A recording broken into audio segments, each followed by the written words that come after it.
Hello students, in this video we are going to understand vector cross product. For a vector cross product is a multiplication of one vector with other vector and the resultant is going to be vector again.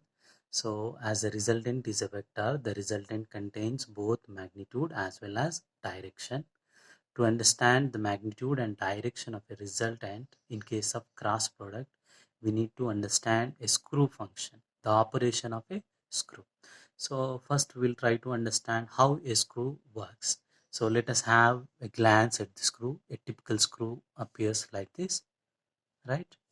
And here screw means here we need to understand two simple operations. One is tightening the screw and loosening the screw. The tightening means you're fixing the screw inside the wall. Loosening means you're taking the screw out of the wall like this. So first of all, so let us say suppose you want to tighten the screw. In which direction you rotate?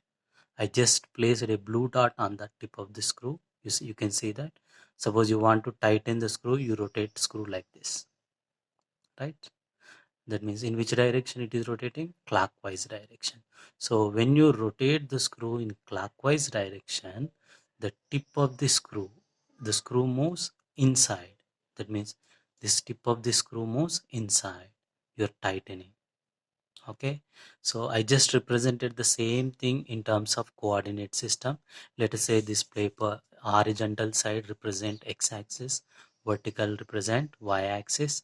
Obviously the perpendicular to this paper represents z-axis. Okay, so x-axis, y-axis and perpendicular one is z-axis, and opposite to that inside the paper it is minus z-axis. So now we try to understand the same functioning of screw in terms of coordinate system. Suppose you are tightening the screw. Tightening means you are rotating the screw in clockwise direction. The screw moves inside.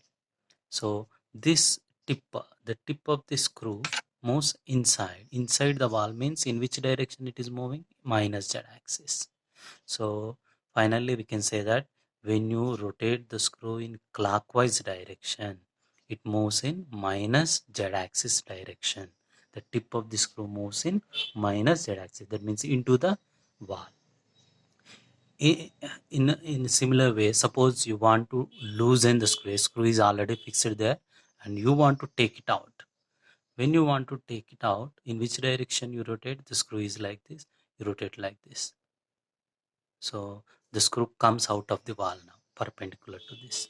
So now you are rotating. If you observe the blue dot, you can see that you want to loosen, take out of the screw. You need to rotate the screw in anti-clockwise direction. So when you rotate the screw in anti-clockwise direction, the screw comes out of the wall. In terms of coordinate system, you rotate the screw like this in anti-clockwise direction. Screw comes out. Out means in which direction? It is positive z-axis. Positive z-axis. So in this way, when you rotate a screw in clockwise direction, the screw moves in minus that. The tip of the screw moves in minus z-axis like this. Tip of the screw. This tip of the screw moves in minus z-axis. When you move the screw in anti-clockwise direction, the tip of the screw moves in. It comes up like this. It moves in positive z-axis. It comes out. Based on this phenomena, you can understand the vector cross product.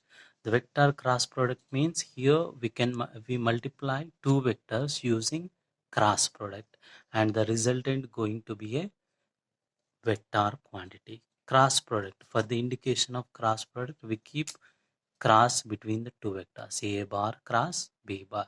Suppose we have two vectors, a bar and b bar, and theta is the angle between these two vectors. Then the resultant magnitude, when you multiply these two vectors using cross product, a bar cross b bar, then the resultant magnitude becomes magnitude of a, magnitude of b, and sine of the angle between them. Angle between them is theta. So it becomes magnitude A, magnitude B, sine theta. This is very simple. You can do that. No problem. Now here we got magnitude, but we are saying that when you multiply two vectors using cross product, the resultant is going to be a vector. When the resultant is a vector, it should consist magnitude as well as direction also. Here you got magnitude, that's okay, but how do you find the direction? So there is one rule saying that um, the resultant direction of cross product is always perpendicular to the plane containing two vectors. For example, if you assume these two vectors are present in the plane of this paper, this is the plane of paper, two vectors are present on this. Perpendicular to this plane means either upside of the plane or downside into the paper. So it is always perpendicular to this paper. That is the meaning of that. So we can understand this better in terms of coordinate systems. So we consider here a coordinate system, x, y, and z axis.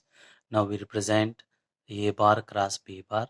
Our idea is to find out the resultant direction of a bar cross b bar. Now you can see here, uh, for finding the resultant direction, we employ screw rule here. Just now we understood the functioning of a screw. Here, the first thing is you are finding a bar cross b bar. The order is important. Okay, you are moving from a bar cross. You are going to find the vector product of a bar cross b bar. Then first you start at a. Here you started at a, and you should move towards b. So you are moving towards b like this. So in which direction you are moving? In clockwise direction. Then the resultant is, suppose if you rotate the screw in the same direction, I mean if you rotate the screw in clockwise direction, the tip of the screw moves. I mean when you rotate the screw in clockwise direction, the screw tightens. Tightens means it moves into the paper. That means it moves along minus z axis. This minus z axis is the resultant direction. So this is what the rule says. So suppose here you placed the screw here, right? And you're going to find out a bar cross b bar resultant direction. So you should move the screw from a bar towards the b. It is moving in clockwise direction. When the screw moves in clockwise direction, it moves into the wall. It is tightening. It moves inside the wall. Inside the wall means in terms of coordinate system, it moves along negative z axis. So our resultant is r. It is in negative z axis. Okay, so we can say that the resultant of a bar cross b bar is in negative z direction. Suppose you want to find out b bar cross a bar direction. So now the same procedure applies here, but the magnitude becomes same because the magnitude is always magnitude of a, magnitude of b, sine theta, that's okay. But the resultant reverses in this. You see, b bar cross a bar means first you have to take the vector b and move this vector towards a like this. Okay, here we are placing a screw here. We are in the direction of b now, and we are moving towards a. Okay, in which direction the screw is rotating? Anti-clockwise direction. When the screw rotates in anti-clockwise direction, the screw loosens, it comes out of the wall. That means it moves along positive z axis. So the resultant direction is along positive z axis. In this way, we find out the resultant direction in case of A bar cross B bar and B bar cross A bar using screw rule. And we say that in case of A bar cross B bar, the resultant is in minus Z axis. In case of B bar cross A bar, the resultant is positive Z axis, just opposite to that. Thank you.